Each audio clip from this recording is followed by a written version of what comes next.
Pues la transformación ha venido desde mi interior.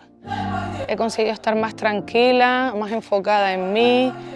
He conseguido estar más estable y equilibrada. Me he fortalecido, me he empoderado bastante. Y por fin he encontrado una herida con la que siempre he llevado de mochila a rastras y por fin la he mirado de frente y la he sabido trabajar y sanar, y mucho trabajo aún le queda, pero gracias a esta formación he adquirido una transformación interna de mi espíritu con el que ya yo puedo vivir en paz y tranquila y seguir con mi proceso de sanación desde el amor, la tranquilidad y la paz.